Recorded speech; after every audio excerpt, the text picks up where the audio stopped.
everyone, I'm Janine Deeb here at the end of Day 1A of the Canadian Spring Championship with our Club WPT Player of the Day, Jeff Gross. Jeff, you had quite an eventful day. You are one of the chip leaders. Tell me a little bit about today. Yeah, today was a pretty fun day. I missed my connection last night. I had to fly up through Toronto and got in like 2:30 in the morning, was going to sleep in, and then decided, you know what, I'm going to get on the bus with all the guys, come in at, we left at 10:20, got here on time, played all day.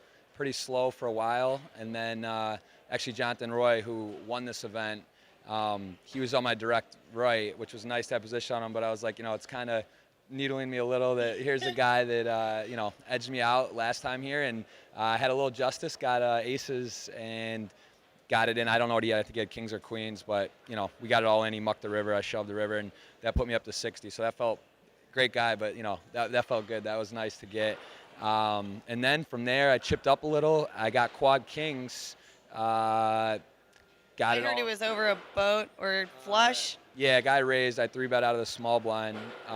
He called. The flop was king, king, jack, which I don't really, I wasn't expecting it, so I just kind of checked. He bet. I just called. The turn was a diamond. It was a flush board. I think king, king, jack, 2 diamonds. Turn was a 9 of diamonds.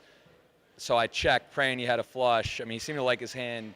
I checked, he bet. I actually raised them with quads on the turn just because I thought it would look kind of fishy. Really trying to milk that, aren't you? Yeah, well, you know, I got to hope he has something, and he just shipped it all in, and I called, and that was that. And then there was one other hand where I had, whatever, it doesn't even matter, but I made the guy showed me exactly what I thought he had, and he was bluffing, and I had like 4th pair, and I almost called. He shipped all in. I took forever. Mike Sexton was there. You know, I literally wanted to call. He showed me exactly. He had the bluff. I thought he had 1 spade. Didn't get there, and he shipped it in. I was upset. That kind of tilted me not to call, and the kid showed me. He was nice about it. It wasn't like in my face.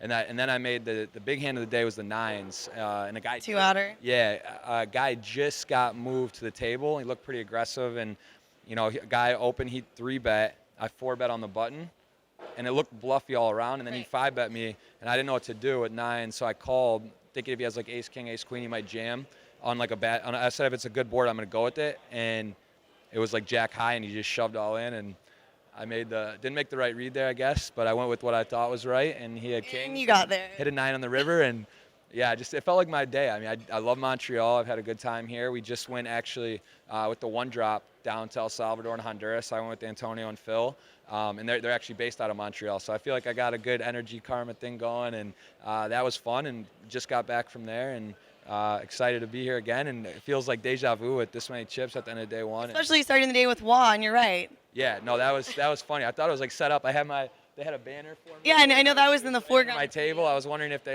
you know. So tell us, what is your relationship with Playground now? Because you're in the Players Club. Yeah, I mean, you know, this is an awesome place. There's a bunch of guys and girls in the Players Club, and they, you know, take care of everyone, bring us out, and you know, we have a good time and hook us up with food and stuff, and it's awesome. I mean, they're really accountable. Great waitresses, great staff. I mean, it's unbelievable. It's hard not to love Montreal. Yeah, and this is the first time I've been here when it's warm. So it's and nice. You have 2 days off now, yeah, so. I have 2 days off. I don't even know. And there's Canadians, playoff hockey. There's a lot of stuff. But I hear that you have a prop bet. I do. And it's not an easy prop bet to probably fulfill during a Canadian event, and the fact that it's hockey playoffs. Tell us about this prop bet a little bit. Well, I was at dinner, and I was talking about drinking, and I was like, I drink. I've been partying a lot, you know, just kind of doing whatever. And my friend was like, well, why don't you just not drink for a year? He's like, I'll bet you. I was like, all right, how much? And he said, I should have probably got a little more just because, I mean, I haven't not drank in 10 years, you know, casually, whatever. So it's $50,000 for 1 year, and I'm about 4 days in. So we'll see how that goes. And we're in Canada. Right. I would say this is like the drinking capital. Yeah, so we'll see what happens. Good luck with that. I feel good about it. So. Well, enjoy the rest of your 2 days off, and good luck through the rest of the tournament. Our Player of the Day is sponsored by Club WPT. You can play unlimited poker all month long, so make sure you check it out because you could win a seat into an event just like this.